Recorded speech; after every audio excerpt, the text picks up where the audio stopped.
വക്രതുണ്ടമഹാകായ സൂര്യകോടിസമപ്രഭ നിർവിഘ്നം കുരു മേ ദേവ സർവകാര്യേഷു സർവദാ. ഓം സരസ്വതീ മഹാഭാഗേ വിദ്യേ കമലേ ലോചനെ വിശ്വരൂപേ വിശാലാക്ഷി വിദ്യാം ദേഹി നമോസ്തുതേ. സദാശിവസമാരംഭാം ശങ്കരാചാര്യമധ്യമാം അസ്മദാചാര്യപര്യന്താം വന്ദേ ഗുരുപരമ്പരാം. അന്യഥാ ശരണം നാസ്തി ത്വമേവ ശരണം മമ തസ്മാത് കാരുണ്യഭാവേന രക്ഷ രക്ഷ ജനാർദ്ദന. സൃഷ്ട്വാഖിലം ജഗദിദം സദസത്സ്വരൂപം ശക്ത്യാന്യയാ ത്രിഗുണയാ പരിപാഹി വിശ്വം.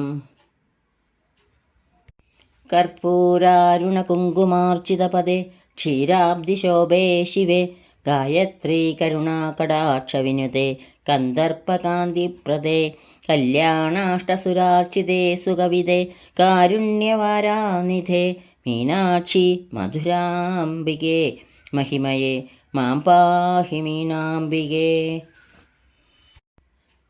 കനകധാര സ്തോത്രമാണ് ഇന്നു മുതൽ ഇവിടെ സ്മരിക്കുന്നത്.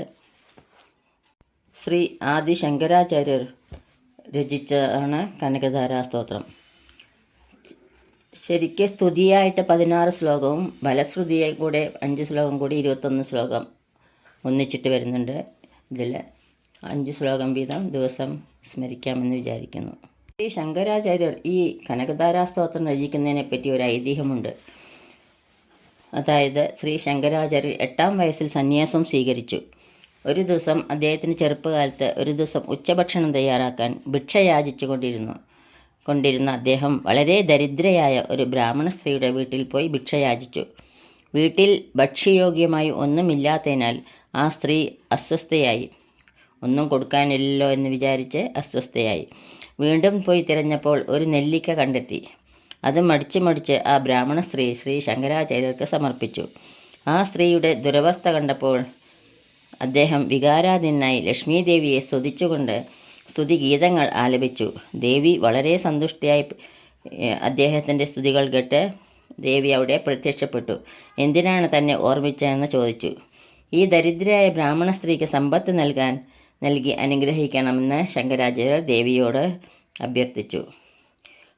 അപ്പോൾ ദേവി പറഞ്ഞു, മുൻജന്മത്തിൽ ആ സ്ത്രീ ഒരു ദാനധർമ്മവും ചെയ്തിട്ടില്ലാത്തതിനാൽ ഒരാളുടെ വിധി മാറ്റാൻ കഴിയില്ല എന്നതിനാലും ദേവി അത് ആദ്യം ചെയ്യാൻ വിസമ്മതിച്ചു. അപ്പോൾ ശങ്കരാചാര്യർ പറഞ്ഞു, ബ്രഹ്മാവ് സൃഷ്ടിച്ച എഴുത്തുകൾ മായ്ച്ചു കളയുകയോ മാറ്റുകയോ ചെയ്ത് ഒരാളുടെ വിധി മാറ്റാൻ കഴിവുള്ള ഒരേ ഒരു വ്യക്തി താൻ മാത്രമാണെന്ന് പറഞ്ഞപ്പോൾ ദേവി വളരെ സന്തുഷ്ടയായി. തൽക്ഷണം ആ ബ്രാഹ്മണ സ്ത്രീയുടെ വീട്ടിലേക്ക് സ്വർണം കൊണ്ടുള്ള നെല്ലിക്കകൾ വർഷിച്ച് ആ സ്ത്രീയുടെ ദാരിദ്ര്യം മാറ്റി. കനകധാരാ സ്തോത്രം ഭൗതികവും ആത്മീയവുമായ സമൃദ്ധിയുടെയും സമ്പത്തിൻ്റെയും ബലഭൂയിഷ്ഠതയുടെയും ഭാഗ്യത്തിൻ്റെയും ധൈര്യത്തിൻ്റെയും ദേവതയായ ലക്ഷ്മി ദേവിയെ ആരാധിക്കുന്ന ഒരു ശക്തമായ സംസ്കൃത ശ്ലോകമാണ്. ഈ സ്തോത്രത്തിൻ്റെ ഫലപ്രാപ്തിയെക്കുറിച്ച് അവസാനം വിശദമായിട്ട് പറയുന്നുണ്ട്. ശ്ലോകം 1. അംഗം ഹരേഃ പുളകഭൂഷണമാശ്രയന്തി ഭൃംഗാങ്കനേവ മുകുളാഭരണം തമാലം അംഗീകൃതാഖില വിഭൂതിരഭാംഗലീല മാംഗല്യദാസ്തു മമ മംഗളദേവതായാഃ. ഇരുണ്ട തമലവൃക്ഷം പൂത്തുലഞ്ഞിരിക്കുന്നത് പെൺവണ്ടിനെ ആകർഷിക്കുന്നു. എന്നിരുന്നാലും മഹാലക്ഷ്മി ആകർഷിക്കപ്പെടുകയും സുഗന്ധവും ഇരുണ്ട നിറമുള്ള ഹരിയുടെ ശരീരത്തിൽ സന്തോഷം കണ്ടെത്തുകയും അതിനെ ആനന്ദത്താൽ ഇളക്കിവിടുകയും ചെയ്യുന്നു. അങ്ങനെയുള്ള ആ ലക്ഷ്മി ദേവിക്ക് എൻ്റെ നമസ്കാരം. ദേവിയുടെ ശുഭകരമായ നോട്ടത്താൽ ദേവി എനിക്ക് ഐശ്വര്യം നൽകട്ടെ എന്ന് കവി പ്രാർത്ഥിക്കുന്നു. മുഗ്ധാമുഹുർ വിദധതി വദനേ മുരാരേഃ പ്രേമത്രഭാ പ്രണിഹിതാനി ഗദാഗദാനി മാലാദൃശോർ മധുകരീവ മഹോത്പലേയ സാമേ ശ്രിയം ദിശതു സാഗര സംഭവായാഃ. ഹരിയുടെ നേരെ നോട്ടം തിരിച്ചു വച്ചിരിക്കുന്ന അമ്മ ലക്ഷ്മിക്ക് നമസ്കാരം. ഹരിയുടെ മുഖത്താൽ ആകൃഷ്ടമായ അവളുടെ നോട്ടങ്ങൾ സ്നേഹവും ലജ്ജയും കൊണ്ട് നിറഞ്ഞിരിക്കുന്നു. ദേവിയുടെ നോട്ടങ്ങൾ വലിയ താമരപ്പൂവിന് ചുറ്റും പറക്കുന്ന തേനീച്ചകൾ പോലെയാണ്. പാൽക്കാടിൽ നിന്ന് ഉയർന്നു വന്നവൾ ഭാഗ്യം നിറഞ്ഞ തൻ്റെ നോട്ടം കൊണ്ട് എനിക്ക് ഐശ്വര്യം നൽകണമേ എന്ന് ഞാൻ പ്രാർത്ഥിക്കുന്നു. ശ്ലോകം 3.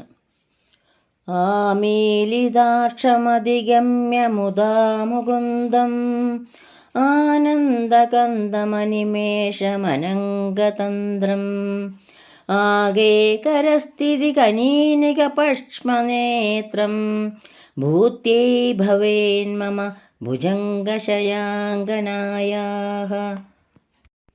മുകുന്ദൻ്റെ കണ്ണുകൾ ആനന്ദാതിരേകത്താൽ അടഞ്ഞിരിക്കുന്നു. ലക്ഷ്മിയുടെ മനോഹരമായ ഇരുണ്ട കണ്ണുകൾ സ്നേഹത്തിലും അത്ഭുതത്തിലും മുകുന്ദനിൽ ഉറപ്പിച്ചിരിക്കുന്നു. മഹാലക്ഷ്മിയുടെ ആ കണ്ണുകൾ എൻ്റെ മേൽ പതിക്കുകയും എനിക്ക് സമൃദ്ധിയും സന്തോഷവും നൽകുകയും ചെയ്യട്ടെ എന്ന് പ്രാർത്ഥിക്കുന്നു. ആ ലക്ഷ്മി ദേവിക്ക് എൻ്റെ നമസ്കാരം. ശ്ലോകം 4.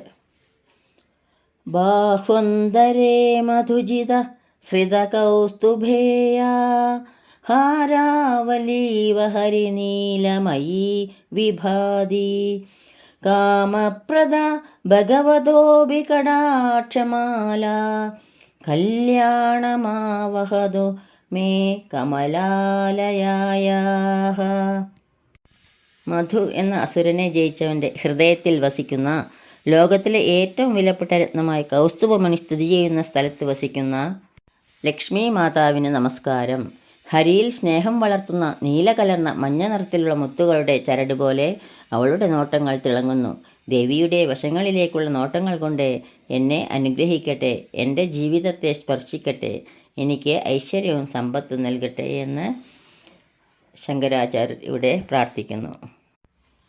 കാളാംബുദാളി ലളിതോരസികൈഢഭാരേർ ധാരാധരേ സ്ഫുരതിയ തടിതങ്കനേവാ മാതുഃ സമസ്തജഗതാം മഹനീയമക്ഷി ഭദ്രാണി മേ ദിശതു ഭാർഗവനന്ദനായാഃ.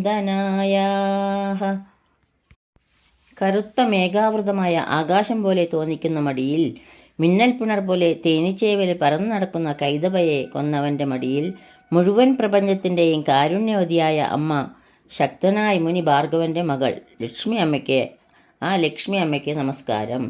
ദേവിയുടെ ശുഭകരമായ രൂപം എൻ്റെ ജീവിതത്തെ സ്പർശിക്കുകയും എനിക്ക് ഐശ്വര്യം നൽകുകയും ചെയ്യട്ടെ എന്ന് പ്രാർത്ഥിക്കുന്നു. ഇതോടുകൂടി 5-ാമത്തെ ശ്ലോകം ഇവിടെ പൂർത്തിയാവുന്നു. സർവത്ര ദേവീ നാമ സങ്കീർത്തനം ശ്രീമഹാദേവ്യൈ നമഃ. ഓം ശ്രീ ജഗദംബികായൈ നമഃ. ഇനി സ്വസ്തി സൂക്തങ്ങൾ ചൊല്ലി നമുക്ക് ഈ ശ്ലോകങ്ങൾ സമർപ്പിക്കാം. ഈ ശ്ലോകങ്ങളാവുന്ന അക്ഷരപ്പൂക്കൾ എല്ലാ ഗുരുക്കന്മാരുടെ പാദങ്ങളിലും ആ ലക്ഷ്മി ദേവിയുടെ പാദപത്മങ്ങളിലും ഭക്തി ആദരപൂർവ്വം സമർപ്പിക്കുന്നു. യദക്ഷരപദഭ്രഷ്ടം മാത്രാഹീനം ത്വയേദ്ഭവേത് തത്സർവം ക്ഷമ്യതാം ദേവി നാരായണി നമോസ്തുതേ. കായേന വാചാ മനസേന്ദ്രിയൈർവാ ബുദ്ധ്യാത്മനാ വാ പ്രകൃതേ സ്വഭാവാത് കരോമി യദ്യൽ സകലം പരസ്മൈ നാരായണായേതി സമർപ്പയാമി. സർവം നാരായണായേതി സമർപ്പയാമി. സ്വസ്തി പ്രജാഭ്യ പരിപാലയന്താം ന്യായേന മാർഗേണ മഹീം മഹീശ ഗോബ്രാഹ്മണേഭ്യ ശുഭമസ്തു നിത്യം. ലോകാ സമസ്താ സുഖിനോ ഭവന്തു. ലോകാ സമസ്താ സുഖിനോ ഭവന്തു. എല്ലാവർക്കും ശാന്തിയും സമാധാനവും ഭക്തിയും ആ ദേവിയുടെ കൃപാകടാക്ഷവും ഉണ്ടാകട്ടെ എന്ന് പ്രാർത്ഥിക്കുന്നു.